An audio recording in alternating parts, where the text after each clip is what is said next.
Back in 1966, the England manager's job seemed like the easiest in the world. Sir Alf Ramsey's boys lifted the Jules Rimet trophy and the World Cup was his oyster. That triumph created a bit of a problem. Who could follow it? 12 England managers have tried and failed to emulate his success. Tomorrow, England start their 2002 campaign against Sweden when the new man Sven will meet his makers. The perfect time to take a look at the job many have called impossible. Come with us on a roller coaster ride along the occasional highs and many, many lows of being England manager. You are the Prime Minister of football, and there's no bigger job. The two things that everybody in the country knows what to do is how to run the country and how to run the football team. All managers, coaches, they need a little bit luck, coming to the right place in the right moment. If things go wrong, the world's going to come down on you, and you have to be able to take that. It is about being able to perform at the very highest level under pressure. The issue of the England manager's job has become such an obsession that recently even a comedy film was made about the subject. The crowd is shouting, bastards and bastards and bastards and they shouldn't be shouting at me, it should be shouting at you, and do you know why? Because it's half time and we're 2-0 down to the Mexicans! In the last 12 years, 5 men have tangled with Sir Alf's legacy. For 4 of them, tenure ended not in glory, but in ridicule and rancour. There was Graham, do not like that, Taylor, the manager who turned into a root vegetable before our very eyes. Do you want me to be relaxed? I'll be relaxed. Do you want me to be uptight? I'll be uptight. That's how it is, isn't it? How do they want me to be? Tell me how you want me to be and I'll be it. Then came Terry Del Boy, little dodgy maybe, Venables, who did the business on the pitch, but whose business off it was reckoned to be a little bit too tasty. We go in, we've got 19 minutes to do the job and get out. We drive a mile, burn the coach and scatter. He was followed by Glenn, son of God, hand of Hoddle, the born-again messiah who put too much faith in his Eileen and was reincarnated as a sacked person. There's a tingle, there's a heat comes through from the healer and you can feel it go through your clothes. And then there was Kevin, I love it me, Keegan, who was not quite up to the job in either substance or height. The truth is that, you know, Kevin Keegan's just a little bit short for this job. But the days of ranters, ravers and reincarnators came to an end with Kev's replacement. Step forward into the breach, Sven-Göran Eriksson, the Scandi with ice in his veins. Where once there was a turnip, now we had a Swede. If we don't do results, of course, they will try to hang me, but even if I was an Englishman, they hang me. So that's... And Sven secured his adopted land a World Cup place, even if it was at the very last moment against Greece.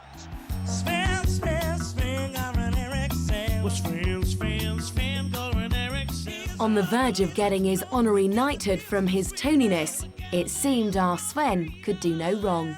But then, the tabloids salivated when our man got involved in a bit of promotional work for Swedish Cultural Affairs. Dog Eat Doggy style with Ulrika Jonsson. At least had an affair. It's the greatest story ever, really. You know, it's just fantastic. You couldn't make it up. I love it. About my private life, I prefer to have that private. The question which was most asked to me was, is it true? And I was like, it is true. I swear it's true. It's just they don't look like they should go together, really. And what can she see in him? I don't know. I mean, it just shows that power is a total aphrodisiac. Our boys with the word processors knew a good story when they saw one. The only surprise was it had taken them so long to find an angle from which to attack the new man. Because that's what England managers are there for, isn't it? To be beasted in the press. The biggest problem for the England manager is not the criticism that his team selections might have, not the criticisms that the performance of the team might have. It's when it becomes very personal. You've got to then realise what they're saying is not important. And where it is important, I've got to deal with it. But you've got to try and separate the wheat from the chaff to make sure that you can concentrate and put all your energies and time into the most important parts of the job. Everyone is so obsessed with the England team doing well that they expect the leader of the England team to be virtually perfect. But if you lose, It's tough, it's a bit of despair. You're going to get criticised badly in the press, and it's not very pleasant. And you're getting hammered. Now, you don't have to have thick skin, because I don't think people, not too many have. You've got to develop it, though. That is what the job's about. Some great men have suffered, you know, very badly, in my opinion, at the hands of the press. So I certainly think you've got to have broad shoulders, and you've got to be prepared to take that. I don't think the English media is particularly looking to find faults with England coaches and undermine them and bring them down. I think they can do that quite well themselves. I would never actually turn around and say about good luck, bad luck and all that, but I don't think we've had quite our fair share. Graham Taylor was the John Major of football, a man who appeared to be promoted way beyond his level of competence. It had all looked so positive for him after Bobby Robson had taken England so far at Italia 90 and he was due to inherit the crown jewels. Well, in the event that I do take over Elton, I would want them to win, because I would like to think that I can't get the sack then for not qualifying. An average English footballer, Taylor went on to be an average English Football League manager.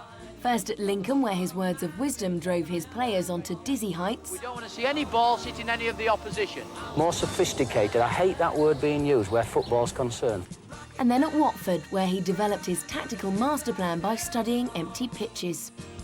His penchant for oversized spectacles was something he inherited from Big Specs himself, his rock and roll chairman Elton John. And from an early age, he had international ambitions. Où est le bureau? Où est le bureau? Où est le bureau? Où est le bureau? I tell you what, Angela, I don't know where the bureau is. And why should a track record of winning precisely nothing stop him applying for football's top job? Because, hey, the Blazers of the FA know what they're doing, don't they? And for them, he seemed the ideal man to lead out the national team. If any success comes my way, I'm quite happy to take the credit. If it doesn't come my way, I have to take the flak. Taylor lost only one of his first 23 matches in charge, but the roll mop hit the fan when England went to the European Championships in Stockholm. Despite taking the lead, Taylor's men were given a good bashing by the Swedes. And the name of the man who scored for the host nation? Yes, Eriksson. Taylor won himself few friends when, as defeat loomed, he substituted the only Englishman who could make a difference, Gary Lineker, the darling of the press, the queen mother of football. I will now, in front of everyone, mess up the career and the finale of the career of the most popular player the country has had for the past 20 years. Yes, that sounds like a good idea, I'll do that. And Alan Smith comes on. Everything was broken then. It was like that was the last final act of surrender. You know, let's take off the one guy who could actually save us. Yeah, well, we might as well, because this is all over. Now, he's not an idiot, Graham Taylor. I've got a great deal of sympathy for him. He's just a man out of his depth, that's all. Wrong place, wrong time, wrong job. Taylor never recovered from that setback. His end accelerated by the Sun's now legendary analysis of defeat. I started thinking about Swedes, you know, and I was going, Swedes, carrots, cabbage, parsnips, turnip. And I thought, turnip, Swedes 2, turnips 1. I thought, oh, you know, that'd be a good headline. When Graham Taylor came on as the turnip on the back page, I was happy with it. Yeah, and parsnip as well, chuck that on while you're at it. I thought it was outrageous, and I thought it was obscene. I thought it was vitriolic. And I thought it was a terrible campaign, and I just saw no sense, rhyme or reason or intelligence or constructiveness in it. No regrets about it. I mean, you know, it's good newspaper stuff, isn't it? It hurts initially. You can cope with it. You know, you understand that. It's the effect it has on what I would call the lowest common denominator. What that person who sees you being depicted as a turnip, if he comes across it, he feels that he can treat you like. So what did Graham Taylor do after being mangled by the media in Sweden? He invited a documentary film crew to follow his glorious leadership of England to the 1994 World Cup finals. This film included the most enduring and revealing images of Taylor struggling with the demands of his job. And so he tried, in his own way, to be very media-friendly. And for his trouble, he was right royally shafted by all branches of the media. I wouldn't accept that. I wouldn't let a camera crew come into the dressing room when we were in there with the lads, because I think that's private. But that goes to show or highlight that the man wasn't under pressure. He didn't worry about what was being said about him or the way he came across to people. I believe Taylor's questionable decision to unbolt the dressing room door gave the world access to a rarely seen and some would say inner sanctum. don't believe we are looking for the win, but we're certainly not looking to be beaten. What we mustn't do against Norway is lose to them. So of course in hindsight, which is a wonderful thing, we'd all make different decisions. We'd all make different decisions, you know, all the mistakes that we made we wouldn't have done. But I don't think on the outset to have wanted that documentary would have been a stupid thing, no. It wasn't the cameras in the dressing room, but the cameras on the touchline that did Taylor's reputation the most damage. Tin Paul, come on! Les, demand it! Tell them, Les! Well, you tell them! The crap can't see you! Sharpie! Sharpie! Taylor ranted, raged and rumbled as passionately inarticulate as any fan. He couldn't win a footy game, but at least Graham's freak-out on film gave the nation a new catchphrase. Graham Taylor's catchphrase was, "Do I not like that? Do I not like that?" Even my Jamaican mum was saying, "Do I not like that? Do I not like that?" She was going around the house saying that. It was fabulous. I don't know if it's a question. Do I not like that? No, I don't like that. If he needs to ask himself everything all the time. Shall I have a cheese sandwich? No, I won't have a cheese sandwich. After the humiliation in Stockholm, England faced a crucial World Cup qualifier against Holland. The documentary revealed the pressures of his impossible job were beginning to show away from the football field when Graham blew a gasket at this sports journo. I was shaking my head like that, and he spotted me and just went into one. Listen, Rob, I cannot have faces like yours round about me. Now, I'll continue. No, I can't, Rob, I'll tell you this now. If you was one of my players with a face like that, I'd kick you out. You would never have a chance of. Get yourself up, man. Put a smile on your face. Come on, a bit more of a smile, Rob. Be a bit more. Hey? Wow. Hey? The whole nation rests on whether Rob Shepherd is happy or not. I hope I'm smiling tomorrow, I really do. Well, good I really do, really I tell you, do, but I yeah. just worry. Well, listen, worry. You worry, Rob. You worry. But don't make the rest of us worry, Rob. Go and worry on your own. But even as he crumbled under the pressure, there was still hope. Victory against the Dutch would cheer up even his grumpiest critics. For a moment, it seemed the impossible might happen. What followed documented Taylor's ultimate humiliation as England boss, when he lost all remaining dignity during a pitchside emotional meltdown. Is he going to send him off? He's got to send him off. That! What are they being instructed? You saw his reactions to that decision, but I think anyone would have reacted in the same way, anyone who was passionate. I mean, some people, maybe there's one or two managers that can sit there and not show that emotion, but what he's doing to them inside must be even more harmful. But despite the manager's vigorous protest, Dutch defender Ronald Koeman was not sent off for his deliberate foul and was still on the pitch to deliver Taylor's P45. He's going to flip one, and it's in! There's a fine dividing line between success and failure, and it really rests on little incidents. And I feel sorry for Graham Taylor because, you know, that incident really cost England's place, in my opinion, a place in the World Cup. And that was a defining moment, I believe, in Graham Taylor's career. I'm just saying to your colleague, referee's got me the sack. Thank him ever so much for that, won't you? Taylor did the decent thing and quit, but he could never quite escape Dutchman, nor that catchphrase.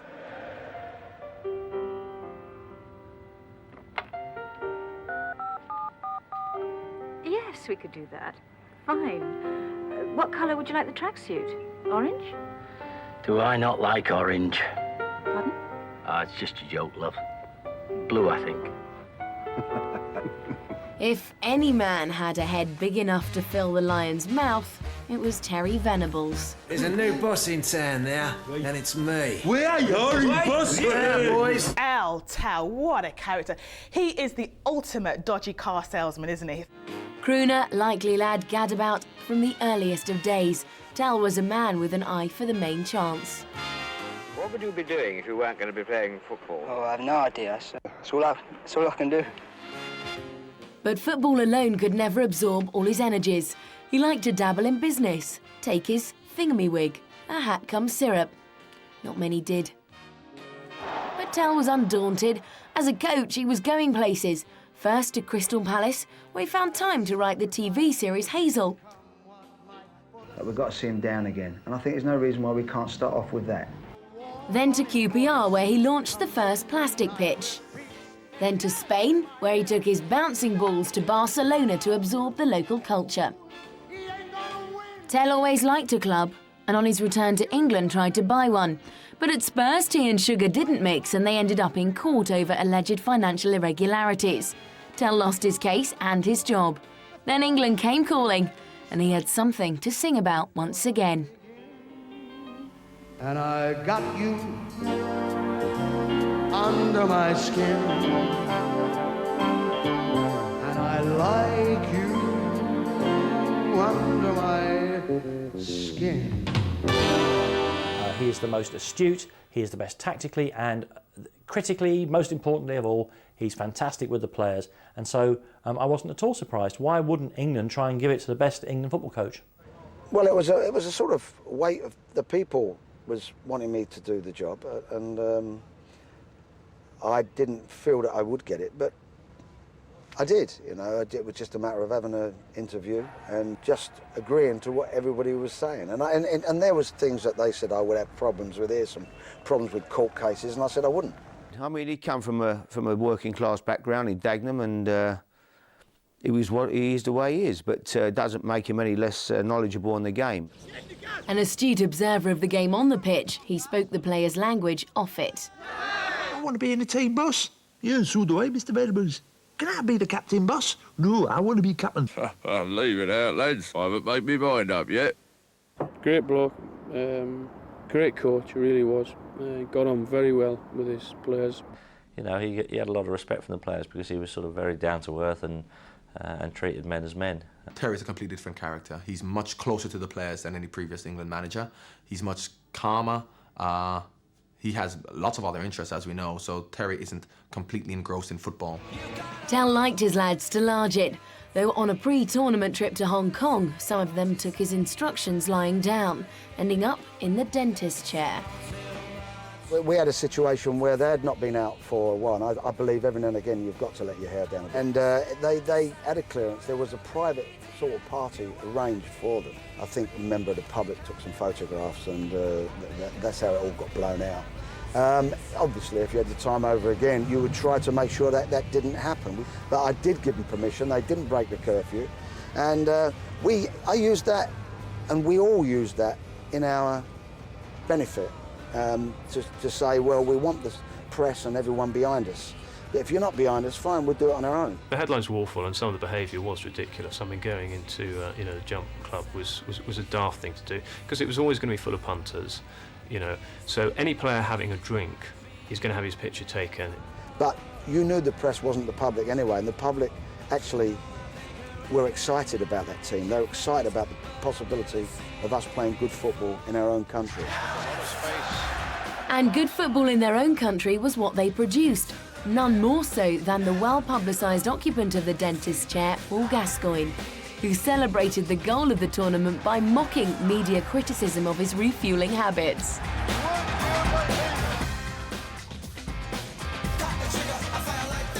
In the semi-final, Venables' boys were within a fingertip of at last matching Alf Ramsey's achievement.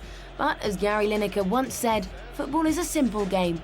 You play for 90 minutes and then the Germans win. Oh, well, we won the war still, and no one can take that away from us.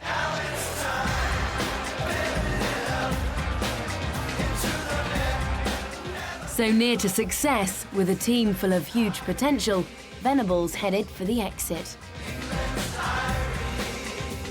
I mean, people say now I left because of court cases. Their memory's playing tricks. It was to do with me saying I would leave because of disagreements with one or two people. Those issues never went away. I mean, the Department of Trade and Industry, as we know, made their conclusions, and they were pretty damning. Every press conference with Terry Venables, there would be questions by news reporters over his financial dealings, and that drip of criticism or suspicion is harmful to an organisation like the FA, which is paranoid about its image and being seen to be whiter than white, and the Blazers got in a huff. The number of issues that have come out over that period of time have been greater than we might have expected at the time. The idea of seeing the England manager, no matter how nattily dressed, in blazer and slacks, tripping in and out merrily of the high courts of England on a weekly or monthly basis, became a very difficult thing, and I think they lost their bottle with him. It's my job to set the standard. If I'm going to be looking edgy and sweaty about problems, which are not the biggest problems in the world, it's only someone's opinion. A 5-year Premier League inquiry produced 42,000 pages of evidence. There is a section where you're going to be hit with this stuff, and you just got to treat it and bat it away if you can to concentrate on your job. That's what you're there for. You know, football fans are interested in team sheets, not balance sheets. They're not interested in what Terry Venables did in his bank account and how he achieved that in his bank account. What they're interested in is, can he put out a good team or can't he? And of course he can. Spot on. Cop this. Off now. Off when the job's done. I think people felt he was maybe ducking and diving too much outside football, but that was their opinion. But I think when it came to the football, there was no one better, in my opinion. He would be my choice as England coach even now. But Terry Venables cannot be dealt with in isolation. He is more than one Terry Venables. He has a butterfly mind flitting between his business enterprises and being an England coach, or being a coach per se. Whilst his many enemies would like to have seen him as a convict, that's not the reason he disappeared to Australia. He went to manage their national team. Left to dream of what might have been.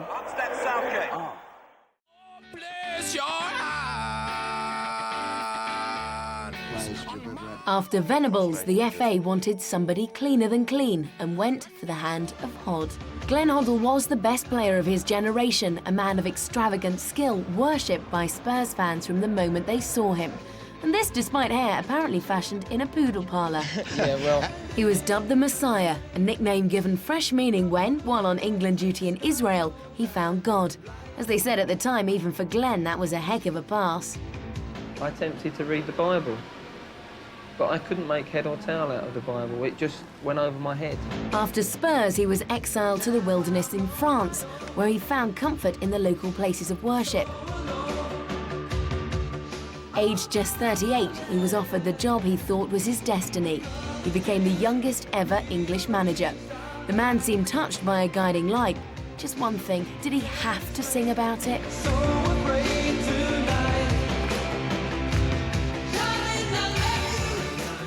After Tell and his alleged dodgy dealings, surely a born-again Christian would provide the FA with a clean set of fingers. Though Glenn thought he'd better check they were all still there after being given the best wishes of his predecessor. Glenn Hoddle came in, someone who the FA felt was whiter than white. At last we'd found a saviour. That's what we thought. He knew what he was talking about. I think everybody who had come into contact with him and worked with him felt he was an outstanding young coach. I thought it was refreshing that he would be England manager because he was a nice young age, and I know about the ideas that he's got. When you had a good manager like Glenn Hoddle at that particular age, the benefit of that was that he could be the England manager for the next 20 years. Hoddle was aware of what had happened to his predecessors and was determined he wasn't going to be vegetabilised. Terry and the boys, to be fair to them, have worked extremely hard to put that right. They've had the 2 years to prepare. In fact, he was more of a fruit man. All that good work has come to fruition in the Championship. For a player of such continental skill, Hoddle preferred his teams to reflect more British virtues of blood, sweat and tears. His finest hour was a backs-to-the-wall performance in Rome. The 0-0 board draw which secured England's qualification for the 1998 World Cup finals was larceny on such a grand scale it became known as the Italian job. The whole campaign, I think, has been a triumph for Glenn Hoddle. Hoddle was now seeking audiences with fellow believer Tony Blair. What his new best friend didn't realise about Glenn was the other company he kept. A player whose feet were apparently blessed had put the country's hopes in a pair of hands. They belonged to a pub landlady turned faith healer, Eileen Drury.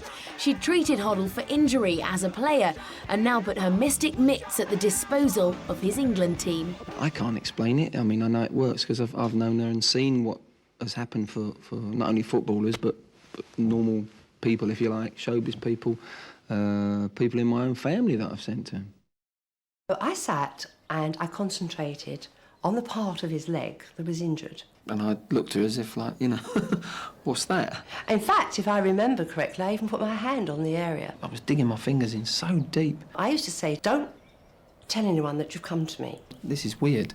And that's how it's always been. Glenn Hoddle and Eileen Drury, or Eileen Brewery, as some of us called her, as we're sitting in the pub. Interesting lady. Had she not known Glenn Hoddle, then you'd have probably found her at the end of Brighton Pier, looking at tea leaves to tell you your future. Many people have problems through negative vibrations clinging to the aura. So I touch their head with the Lord's Prayer, and this then takes all vibrations, negative vibrations, off of the aura. If you can sort of visualise all little ants crawling all over the aura. What the hell was she doing involved in an England team set up? I thought it was fair enough. You know, I thought, well, if you've got some spooky lady who can come round and, you know, lay hands on you. I've certainly had that happen to me on a few occasions. Glenn was quite touchy on the subject of Eileen Drury, to be honest with you, and anybody who sort of spoke against her, Glenn would isolate them. You know, being the England coach is a bit like being a mum. Loads of difficult decisions to make. And do you ever get a thank you? Instead of thanks, Hoddle generated criticism. Tactically, very, very good. He needs to work quite a bit on his man management skills. One man who needed delicate handling was Paul Gascoigne. When Hoddle told him he was not in his final World Cup party in '98, the hero of Euro '96 wrecked his hotel room in a volcanic rage. The nation wasn't too happy, but Hoddle had his reasons. Paul Gascoigne, let's face it, could he be trusted? On the evidence that Glenn Hoddle could see at the manga, with cans of lagers in his golf bag, is carrying on karaoke the night before he selected the squad. This was a guy that could not be trusted. The press was surprised when Glenn told us all about Gazza's humiliation. He was choked. He was emotionally choked. There was, you know, his eyes welled up, and he wasn't in a state of mind really to take anything in. Though his #1 fan, Tony, still backed him to the hilt. Fortunately, there are some decisions I have to take. There are other decisions for Glenn Hoddle, and he's the right man to take them. But relations with some players within the England camp were deteriorating. Glenn would get frustrated because the players that he was trying to coach couldn't do the things that he could do. And I think that sort of bred a kind of arrogance into Glenn, which isn't particularly good for the job that he's in. When England arrived in France, he dropped his most prodigious talent, David Beckham. He's not yet to get on the score sheet, which has been a bit disappointing. And I just felt his focus hasn't been there over the, you know, just the games leading into the World Cup. He then made the clearly distraught Beckham face the waiting press pack. I'm the sort of person that always wants to play in every game, and if I'm not, then, you know, no one can really do anything about it. By the time he played in the match against Argentina, David Beckham was stung by the manager's criticisms and blew a gasket as opposed to a metatarsal, just as the team was beginning to take hold of the game. Wait a minute, he's taking another card out for Beckham. It's a red card for David Beckham. It was red cards all round for Beckham and Hoddle and England. If we were knocked out of '98 and Beckham was sent off for any reason, it was because Hoddle hadn't picked him in the first couple of games and he was wound up. Unlike his player, Hoddle returned to a sympathetic welcome. The truth is we had a mountain of courage and a molehill of luck, unfortunately. And of course there were certain things that shouldn't have happened.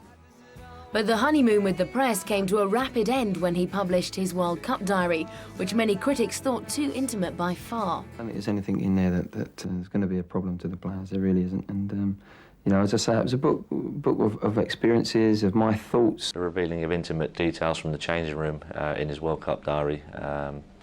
You know, that's not the sort of thing that you can do as a manager. What goes on in those four walls in the change room needs to stay there, and you know, I thought that was out of order. Worse was to come. In a Times interview, his foot was so firmly in his mouth he could barely utter a coherent word. I asked him about it. He then sort of not only confirmed it, but then built on it with that terrible phrase about, yeah, you and me have been given 2 arms, 2 legs and half-decent brains, and others haven't. And he implied that that was their fault for something in a previous life, which I certainly found bizarre, and clearly a lot of other people found offensive. Hoddle needed all the friends he could get, but his biggest supporter deserted him very publicly. When Tony turns against you on Richard and Judy, you know you're in trouble. Can we ask you what you think about Mr. Hoddle, Glenn Hoddle? I think if he's really said it in the way he's reported to have said it, it's very offensive and So I he think should it's go? difficult for him to stay in those circumstances, yes. Hoddle had become a political football. William Hague. Will he accept for future reference and on reflection that there is a limit to the number of things politicians should poke their noses into, and that lecturing football associations on who they should sack is beyond that limit? I really cannot believe that he is raising this. Tony Blair's remarks enabled the FA to go down the route that they'd already decided upon. Further lunacy followed when, at the press conference to announce his resignation, a disabled protester tried to attack the new ex-manager, apparently impatient to see just how Glenn himself would be reincarnated. My contract with the FA has been terminated by mutual consent. I accept that I made a serious error of judgment in an interview which caused misunderstanding and pain to a number of people. Thank you very much. But Hoddle wasn't bitter. If there was a vendetta, they get what they were after. Now, I can deal with that. I don't feel any bitterness towards anyone, because at the end of the day, he'll get his just rewards. He was strong enough to stick by his beliefs, but in the end, I'm sure, if we're honest, that's probably what cost him his job. It wasn't through his any lack of ability, because he certainly didn't lack any ability on the football side and knowledge of the game. I think he was top class. So is the karma working from a previous life if you come back? I mean, who would have you been in a previous life to come back as Glenn Hoddle then? So another manager fell off his perch. Was there anyone out there brave enough to take on the job of building England's dreams across the next junction? Come here. That's no way to cross the road, is it? Nothing coming. Sure? And straight across, mind. And keep your eyes open. Take it from me. Be smart. Be safe. After Hoddle's disability debacle, the FA thought it could win friends by going for the most popular man in football. He came in as an antidote, an antithesis to Hoddle, who was very sort of cold with the media, whereas Kevin, everyone instinctively warmed to. He's a very emotional character, very patriotic, who wears his heart on his sleeve. Kevin Keegan was England's first football superstar.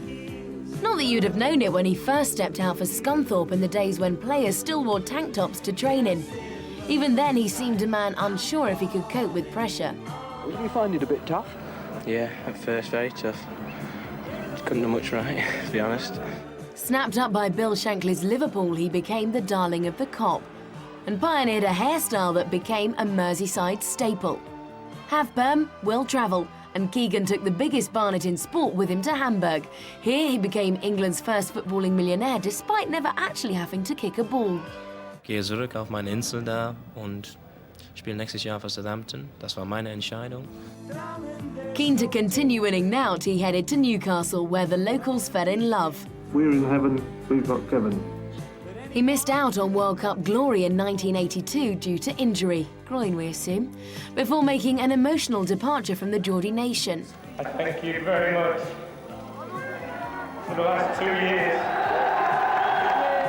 Rich enough not to need public transport, he spent the next 7 years away from the pressures of the game playing golf in Spain.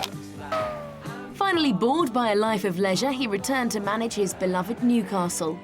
There's no job in football I've ever wanted. This is the only job I've ever wanted. Before the pressure obviously got to him once more.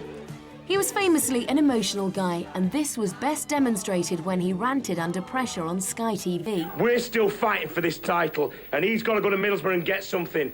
And I'll tell you, honestly, I will love it if we beat them. Love it.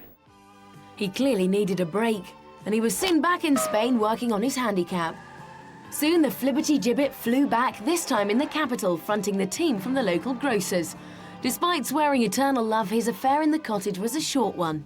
There was one suitor he could never resist. This is the biggest job. The size of it is, I think, pretty obvious to everyone. I'm not a fool. I have the chance to prove a lot of people wrong. give it 1,000%. Anyone who knows me knows that. I got news for you. And there's a lot of passion there. All the things you do, We expect the world, and then when we only get the moon, you know, we're disappointed. I want to be a winner, I don't want to be a loser. and it looks like I'm falling all over again.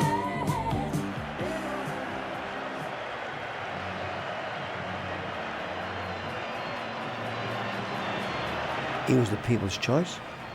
He was the choice of the press. He was the choice of the FA. And he had a, second to none reputation.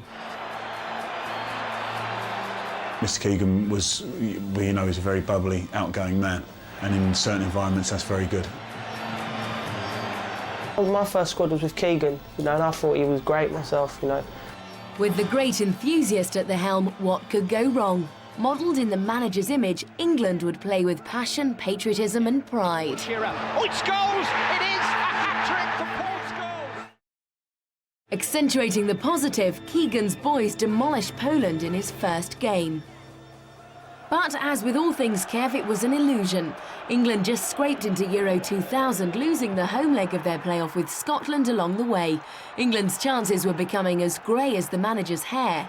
At half-time, all the Scottish players who were in the squad but not involved in the team were sat just in front of the press box, and one of them turned around as we all trooped off to have a cup of Bovril and said, "You lot are all cacking yourselves." And it was true, we were awful that night. And maybe to an extent that should have warned us that Kevin didn't quite have it as an elite coach. England were home from the Euro 2000 finals before the postcards.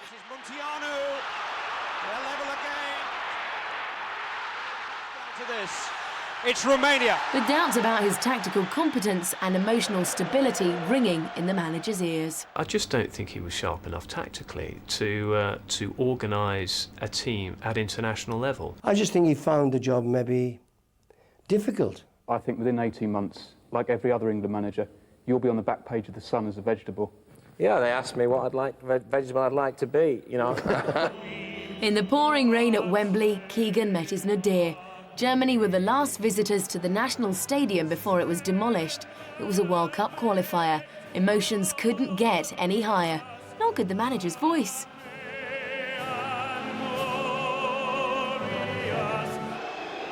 Number 10, Haaland fancies his luck. And his luck is in. And Germany have taken a sensational lead at Wembley. Any manager is going to come under a certain amount of criticism if things don't go right. And the defeat against Germany obviously was the straw that broke the camel's back. We never expected to lose. That's the big thing. We expected to beat Germany. I think then when results started going against him, that heart on the sleeve side came out. The trouble with Kevin is, when things go wrong, he'll throw his dummy out of the pram. He's going to have some difficult questions to answer. He knows the scoreline remains the same. But I've just seen the way he looked into the crowd and knew that something was going through his mind and nearly know what he's thinking, really. This wasn't the way it was supposed to finish. Once the fans turned on him for England, well, there was no going back then, no matter what anyone said. The truth is that, Kevin Keegan's just a little bit short for this job. And the one person who really knows that is Kevin Keegan. I don't care what anybody else thinks. We loved him for being emotional, but then he sort of tipped over the balance, and the way he quit after the Germany game was just disgraceful. Maybe that was a question of his passion, that he made a decision on the spur of the moment, discussed it with the FA in the toilets, in the dressing rooms, and decided to flush his career down the loo. Yeah, I think he had a bit of inner turmoil. That's life. Thank you. You're welcome. From sunshine to a soaking in less than a year, bravely Keegan accepted his own inadequacy. He took the long walk out of the job knowing his doubters had been proven right. He had failed to deliver. His tactical knowledge had been questioned. It's a ball. The turnip Taylor, the wide boy Venables, the god botherer Hoddle,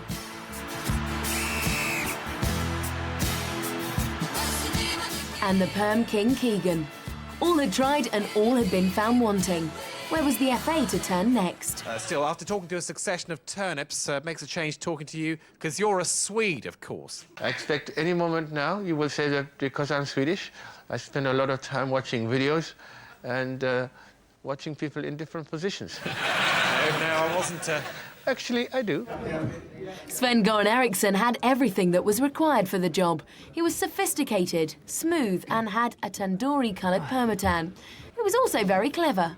Well, he wore glasses. Sven brought to the table something very simple. We don't have intellectuals in this country. We do not tolerate them. But we understand that some foreign specky people are very brainy indeed. You can't say no when you've been offered the manager of England. Unlike some of his predecessors, Sven was not much of a player. But as a coach, he gave a hint of what was to come when, after taking backwards team Gothenburg to European glory, he caught the eye of Sweden's female population. 3-0 Hamburg borta I en final, det låter lite imponerande. Such was his success, they unveiled a statue in his memory. It was apparently made of chocolate, so at least it would have some use if he ever left. But Sven was a dreamer. Give him a field of daisies and he would sit and meditate on a move to Italy and a fashion makeover. It all came true at once when, with a new tailor, a new optician and a new hair colour, the man was undoubtedly qualified for the job. Just one thing, he wasn't English.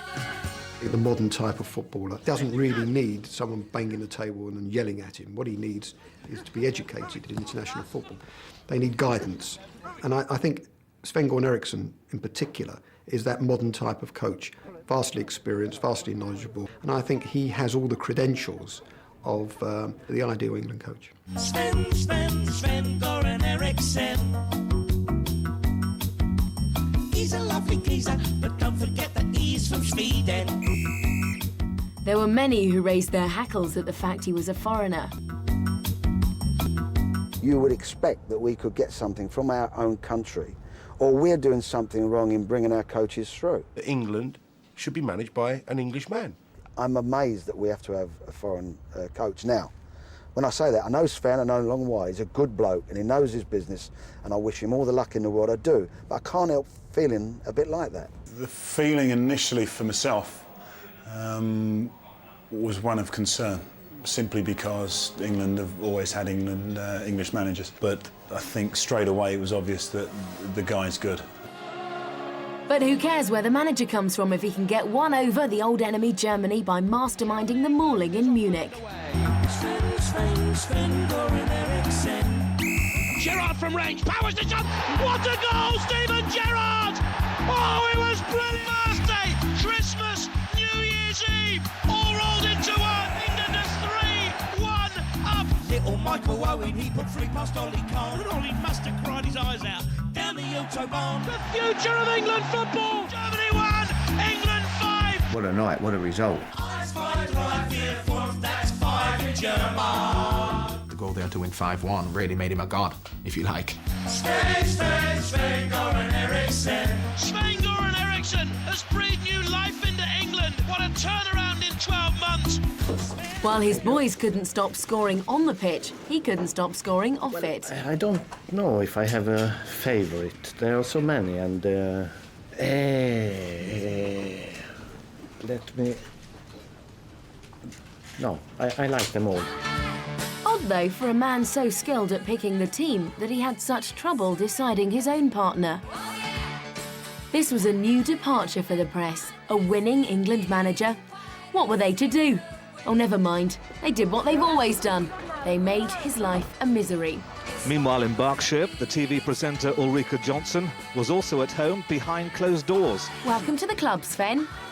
Would it be possible to speak to Miss Johnson at all about Sven's comments at the press conference? Nothing to say, thank you. He knows that there is a tabloid press in Britain. I don't think he quite understood what they're like when they're in full flight.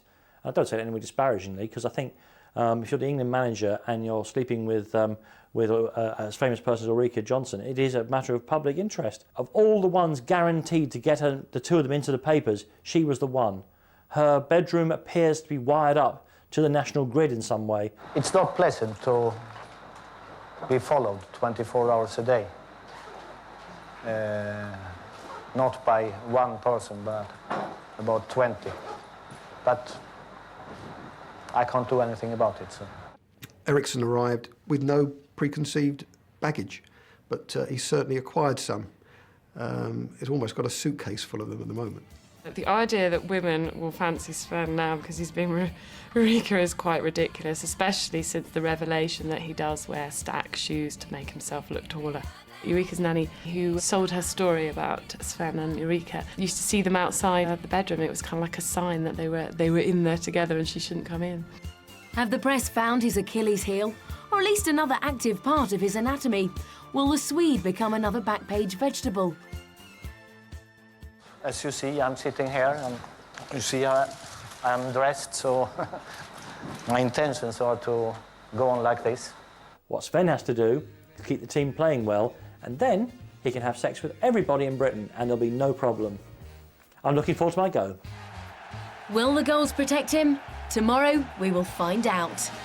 60,000 hearts are jumping. When the World Cup starts is when we'll see not how good he is, but how much support he will get from the press and from the nation, and how much belief we actually do have in him. He has to realise now what the British press is. He's got to focus on his job, put that aside, give every consideration and every blinking moment and every thinking moment to the job, and let's hope he does a great job in Japan and Korea. Everybody loves you, baby. If I could choose anybody to be the manager, I'd pick Homer Simpson. I think it's gonna be a fiasco and a tragedy anyway. If I could choose anyone from any walk of life, I'd choose my mum, because then she'd pick me definitely for every game. Ultimately, Rupert Murdoch, because he runs football anyway. Nelson Mandela. Jimmy Neal? I would go for Margaret Thatcher, because at least we'd beat the Argentinians. I think Harry Enfield. Simply because he's got a face for every occasion, isn't he? Keith Harris. With Oval? I don't think you'd have to look too much further than Sven-Göran Eriksson. Oh, for me, I think it would have been Frank Sinatra. I mean, I don't know what the football would have been like, but I should think we'll have some great fun listening to him sing. Everybody loves you, baby. They all say you're England crazy. All right, it's all right.